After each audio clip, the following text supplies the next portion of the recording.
Hey guys, we're here with the gold rush, and there's so much going on in the market today that we just kind of wanted to come out here and tell you guys what we're thinking, what's happening, and basically how you guys can either position in your portfolios to make money, hedge your portfolios, whatever you need. We're here to do it. We talk anything from currencies, precious metals, commodities. It's all here in one place at the Gold Rush.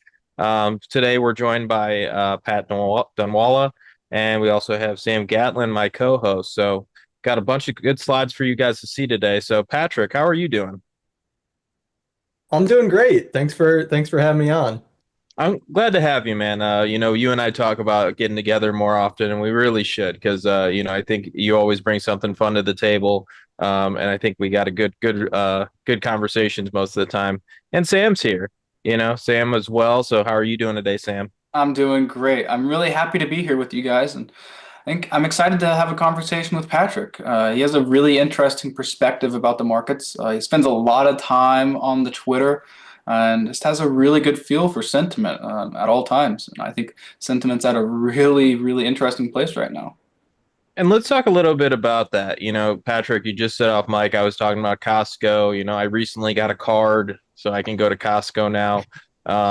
My girl got a card, so now we're both on it. So it's great. But you were just mentioning that what is it called? The gold is sold out at Costco.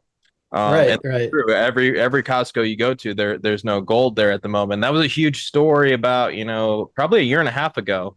Now that it's changed. So where'd you hear that, and what's the sentiment around gold on Twitter at the moment?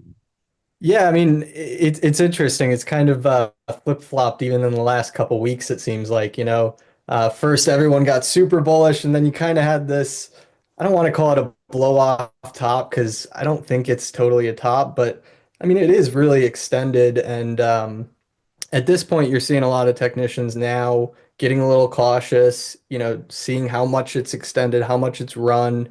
And, the relative strength thing, I think that is longer term bullish for gold.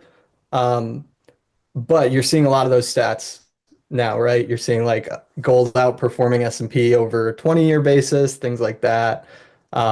So people noting that relative strength, it of course looks a little extended, but I'm Let sure me we'll get ask you into this, that. Patrick. Uh, Yeah. do you see crazy overbought readings and downtrends? No, you don't. Not usually. It, I it's a mean, tough one unless here. it's the start. Unless it's the start. It's a tough one here because if you're looking at gold, it has a huge extended trend at the moment, and a lot of people have said it. But people have talking to Sam and I about it being overbought since it was all the way at 2,500. It's the trend was overdone. When silver going to catch up? Gold's done. It's long in the tooth. Peter Brandt had a post where it was, we can't get over 3,000 because gold always stops before big numbers. I mean, it was pretty endless, and then now we're kind of here above 3,300.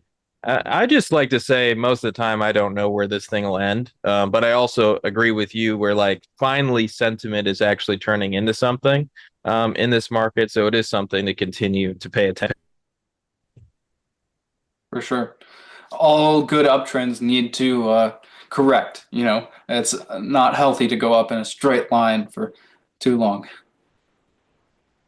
And I will say it's a little bit of like disbelief, and it's not the type of sentiment that I would associate with a top.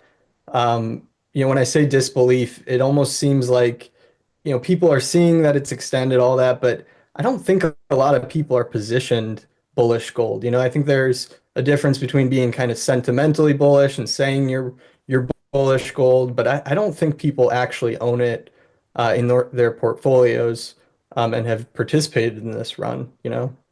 Jason, you were around back in 2011 when gold was making a pretty major top. What do you remember from then? Are we seeing anything similar today?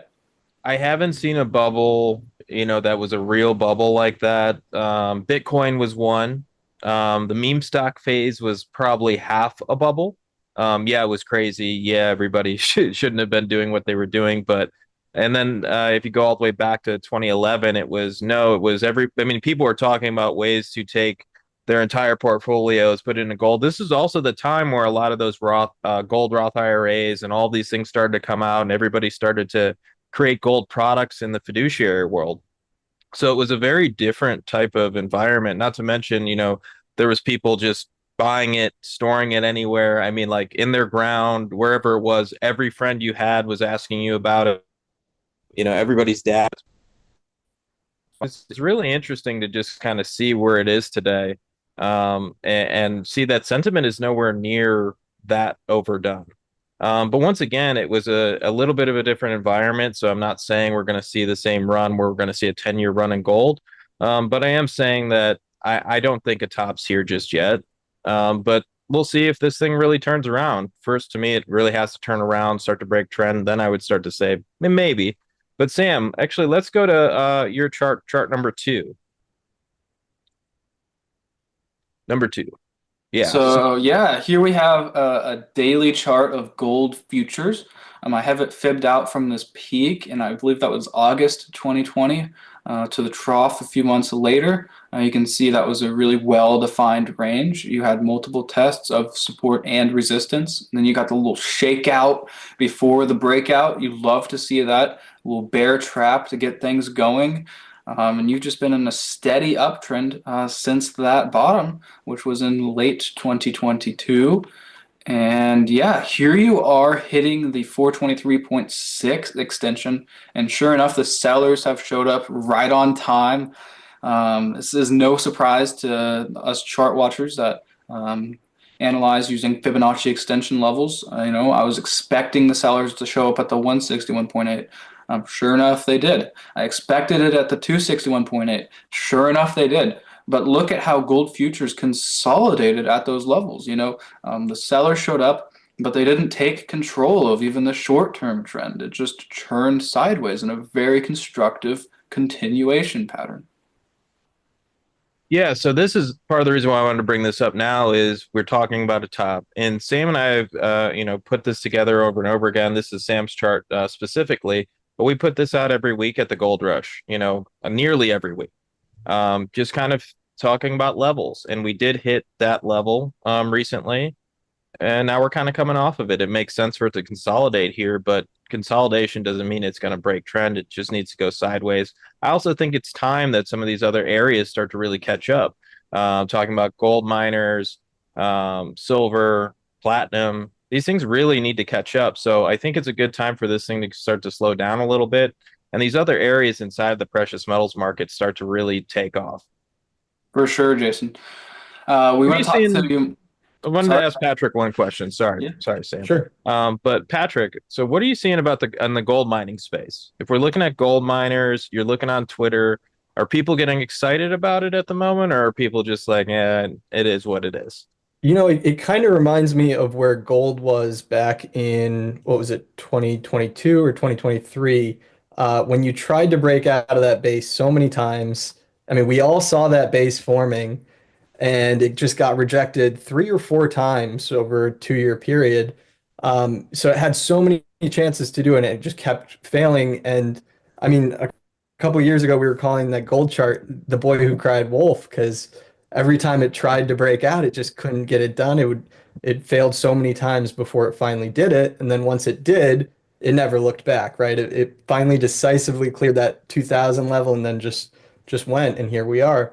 Um, so the gold miners, the GDX, that reminds me a lot of where gold was probably 1 or 2 years ago when it was getting rejected so many times like that. So now you're finally seeing like it's kind of like cats out of the bag. We'll see if gold corrects here. I'd imagine GDX would, at least retest. Um, but yeah, it seems like the cat's out of the bag and it's failed enough times. Now it's time to see it start working, I think. And we talk about decisive resolutions around here all the time. You want to see a basing pattern that's well defined with a clear level of resistance. You want to see the buyers decisively take that level out. And on the GDX, if you look at the weekly candlesticks, I think the breakout candle engulfed like the prior 2 or 3 weeks. Breakouts don't get much better than that. Yeah, and I loved what you said there about gold being very where GDX is at today. Because back then, you are right. Like we kept looking at that base, we kept saying it's going to break out, but nobody really cared at all. It did break out at the end of 2020. Things kind of changed, and the trend started kept going up, and more people just said it. This can't keep happening, and now we're all the way here at 3,500. I mean, we're under 3,500, closer and closer to 35. It's going to be very significant if this thing can get over 3,500. I think it's headed to 4,000 probably pretty quickly. For sure. And I also brought along this long-term Fibonacci extension chart of gold futures. We know that gold peaked back in 2011 and then it troughed in late 2015. That was a very, very big drawdown. Fell almost 1,000 points. So that's a really good level to anchor your Fibonacci extensions from. And you can see this 161.8. The market acknowledged it, price consolidated below there for several weeks. But not long, you got a fresh leg higher, and here you are at the 261.8. So not only do you have this extension level on shorter time frames, but you have a high time frame extension level here. So this is a very, very logical level for the sellers to show up. Yeah, Such a no, fractal I love chart, this. right? Yep. Yeah, I love that about technical analysis. You can study assets over multiple time frames. No, I think this is great, and I think this thing's probably going to continue, but it wouldn't surprise me to see it slow down here. Like I think that's the big message from today. It wouldn't surprise me for to see it consolidate, even dip. This thing could hold trend down to, for me, 2,800. It would still hold trend all the way to 2,800. So, you'd have to really have a huge sell off for this thing to really break trend. So let's go back to the dollar, Sam. Cool. Yeah. We talk about decisive resolutions. This looks pretty decisive to me. What about you Yeah. guys? Yeah, I would agree. Yeah, so the dollar chart, and Sam and we've been talking about this one for a while because we saw the positioning getting so lopsided at that top in the dollar that happened earlier this year in January 2025. So the top happened. We basically had speculators, which is the dumb money, if you're looking at a COT report, getting extremely long, and then the smart money. Sorry, the dumb money was getting extremely long. The smart money was getting extremely short. This thing to roll over. Now it's just going straight down with momentum, straight through the downside. So, Patrick, Yeah. what are you seeing around the dollar on Twitter? Because that to me is like so fascinating because I put these charts together. Sometimes it's, everybody in the world is talking about it, everybody wants to read it or check it out. And then sometimes it's nobody cares. Now, recently, it seems like there's a lot of chatter about the dollar. So I'm wondering what you're seeing out there. Yeah, I mean, everyone trying to figure out what it means, right? I mean, for the longest time, it was really inversely correlated with stocks. So weaker dollar was looked at as a good thing for stocks. But the last few weeks we saw it selling off with stocks. So kind of what is the message of the dollar? So that's kind of where the conversation's at. But I would agree with Sam. I mean, totally decisive breakdown here. And I think it's interesting. I mean, we had we were range bound for so long, and it took that breakout and then that failed to get us out of that range. And that happens a lot where you're stuck in a range and then it finally breaks out of that range and then fails, and that gets you the real uh, resolution from the range. That You know, old saying that from failed moves come fast moves in the opposite direction. It's exactly Exactly. what Yeah. happened here. well, that was something that you said the other day, which I found fascinating, which is like, just thinking back, it's like that's very true is most of the time. I mean, take it as simple as Bollinger Bands. They even inside of John Bollinger's book, he even talks about the false breakdown happening because it happens so much where it goes to the bottom band and then it just hits right through the top band. So I think it was a whole chapter. Um, so let's go to the next charts. We'll go through some of these and then we'll get to you, Patrick. Yeah, Patrick actually brought this one along. Thanks. This is a great chart here. We're looking at those long-term Fibonacci extension levels that we were just talking about. And Patrick included the percent above 40-week moving average, hitting pretty close to a record high. So Patrick, is this just suggesting that it's due for some type of digestion? It's Yeah, I too mean stretchy to the that's pretty upside. much it. And you hit it with the fibs. I drew them a little differently, but the point is it's reaching its upside targets and is now the best time to get long? Probably not, but I also wouldn't be quick to fade those. Um, I know it was a great signal, when we got over 20% over the 40-week moving average in 2011 and then there in 2020 there. But, you look at some of those earlier signals. I think this to me tells me that, yeah, we're probably due for a pause within that trend. But another big point about this is just the massive cup and handle that finally resolved. We talked about it as the boy who cried wolf.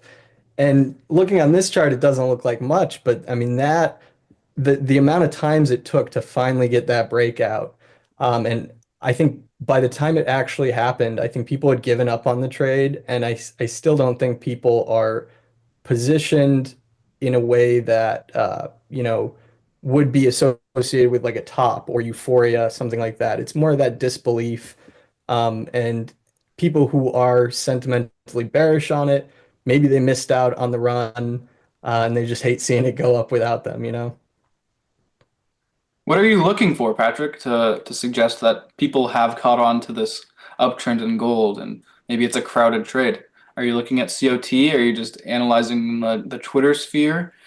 Uh, I mean, mostly just anecdotal. I'm not looking at the COT as closely as you guys.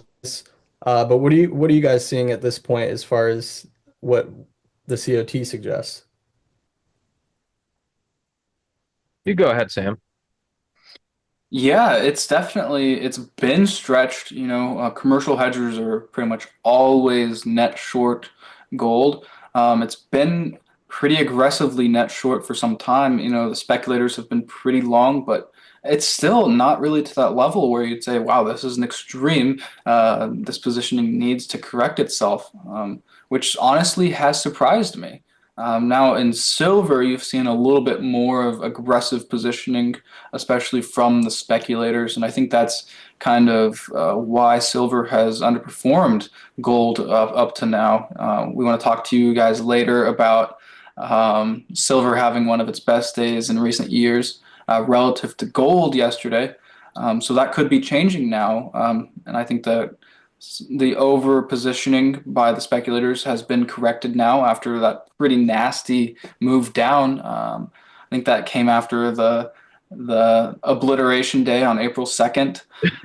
Obliteration I day. think it was like down 7% or something on that day. It was just disgusting. It closed at the lower bound of the day's candle. It was just a lot of forced liquidations, pretty clearly, and now we know that it was the speculators, the dumb money. They were too long and they got caught. Yeah, and just looking at the way this looks, there are a lot of it is a bit overdone, and I think that's the thing why it's wouldn't be a surprise to see this thing go sideways for a little while.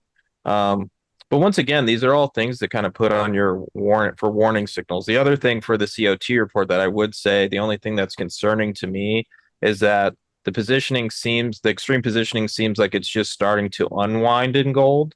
But it's at such a slow rate, it doesn't say to me that it's really like going to be a nasty correction. It just says more side until somebody makes something very a decisive move. Now, what did the COT look like when gold was breaking out, like last year, like March?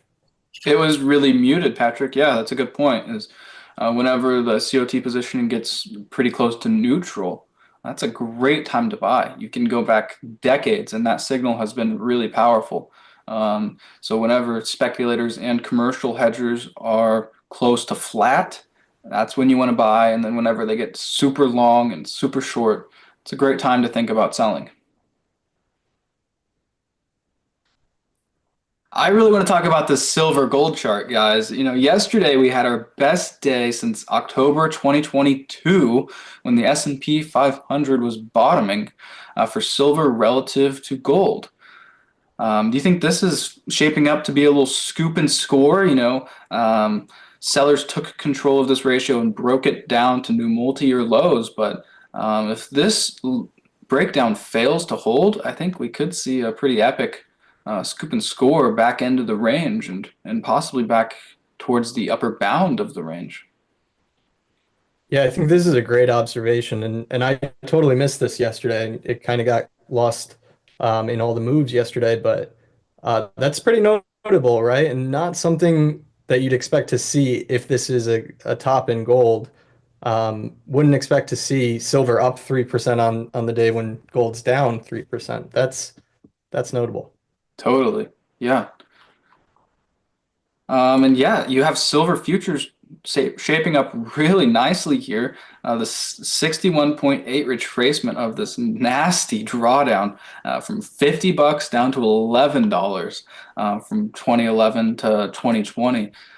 So if buyers take control and get silver above this 35 level, I think we could look at $50 silver on our screens before long. What do you guys think?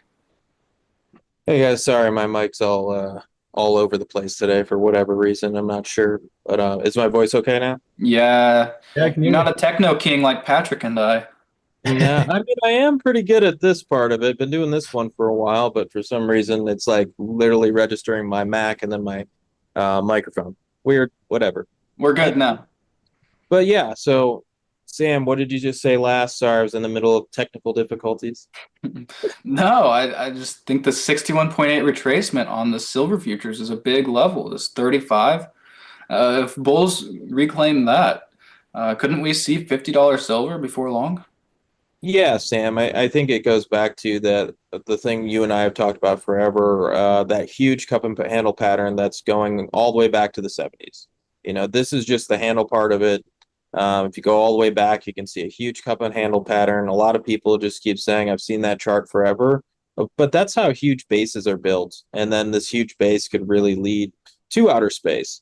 And this thing could really take off at any moment. So getting to 50 is the first battle, and I don't see much resistance ahead if it really gets up and over these major levels. And then we get to 50, and then we can see where we really do end up. But I think this thing is really set up for an explosive move, probably happening any day now. For sure. That 50 level, it doesn't have a lot of price history, like this move from 2008 to 2011 was pretty parabolic. And you had a similar move back in the 1970s when the Hunt brothers were cornering the silver market. So, not a lot of silver has been transacted up here. So, not a lot of overhead supply. Could be a quick move to and through 50. Oh, I completely agree. I mean, this thing is this and the junior miners and the silver miners to me are where the alpha is going to be at and where the money's going to be made. So hopefully going forward, silver can start to really catch up. I loved your 1 day rate of change chart. That's just a phenomenal way to look at this as possibly a huge shift in silver finally leading gold.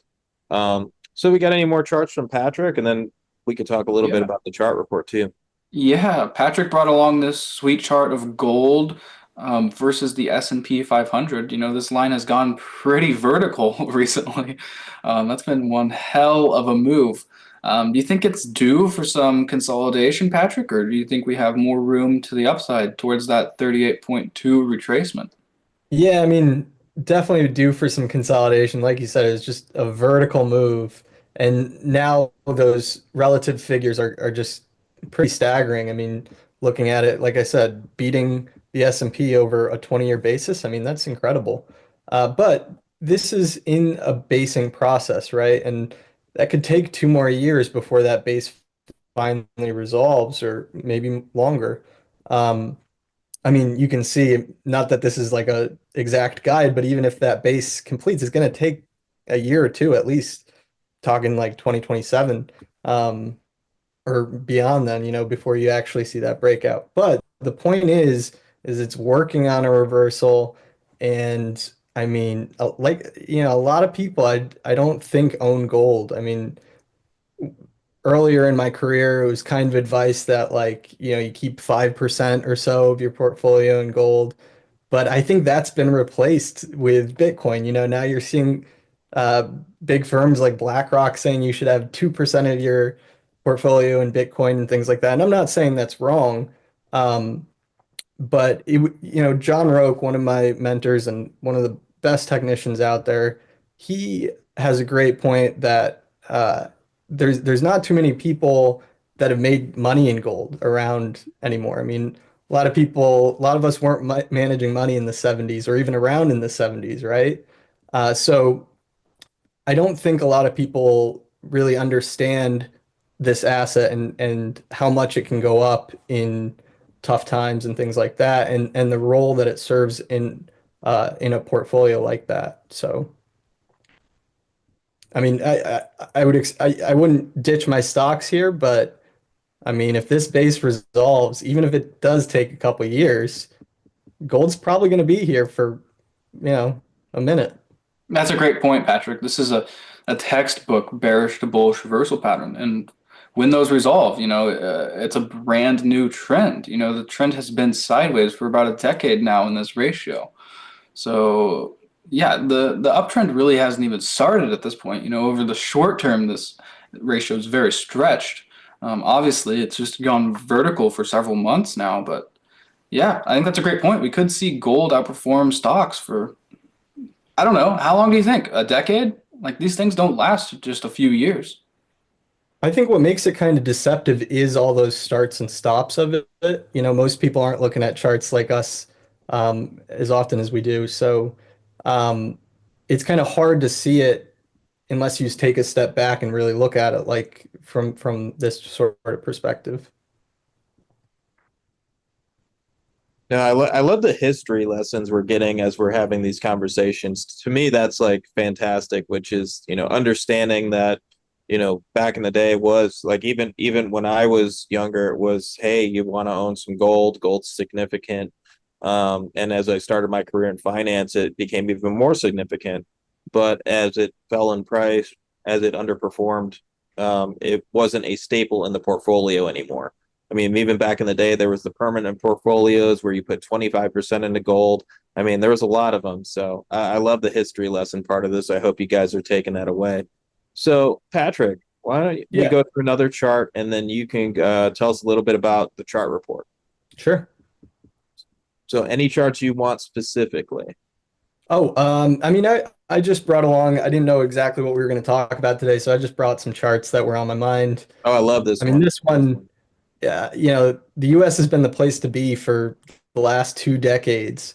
And it's been such a clear trend. I mean, the US has really dominated, and very few people have made money in emerging markets and any of that. But this year, that's really changing in a big way. As much as it's changed and as pronounced as that outperformance has been, this ratio is still trending lower. That might change. Jury's still kind of out. We haven't seen, speaking of decisive breakout, we haven't really gotten that decisive breakout from this ratio yet, which is incredible because it has been, I mean, the divergence between the two in terms of performance has just been really, really noticeable. But still hasn't broken out totally. Kind of trying here. So this is one that I'm really watching because this could drive a lot of themes over the next few years too. I think this is kind of like turning a big tanker ship. This is just, Yep. it's going to take a lot of work for this ratio to turn around. And, we saw it bottom, was it earlier this year or late last year that this ratio bottomed? It I hasn't believe been a it long time, was last Last year, year. maybe in October, like when China was having its move. for sure. It hasn't been a long time. I think that's the bigger point is just this is a blip in the long-term trend. You need to see this ratio churn sideways, in my opinion, for years, at least. You need to see it stop falling over longer time frames. It really needs to prove itself. Right. Right. And if it does work, it's gonna be one of those things where it'll kind of like the gold conversation, starts and stops. Hmm. And there's already been plenty of like kind of false starts for this ratio. And maybe that's what this is. Maybe, with all the tariff turmoil and all the uncertainty around that, maybe people are just hiding out temporarily in overseas because it's been beaten down so much. And maybe we'll get the rotation back once things clear up. But either way, I think this is a really important chart to watch right now. This is Has been something all. that should be on everybody's radar for sure. So, Patrick, where can people find you? Yeah, I mean, you can follow me on Twitter at my personal handle is my first initial P, Dunawilla, my last name, and then Chart Report.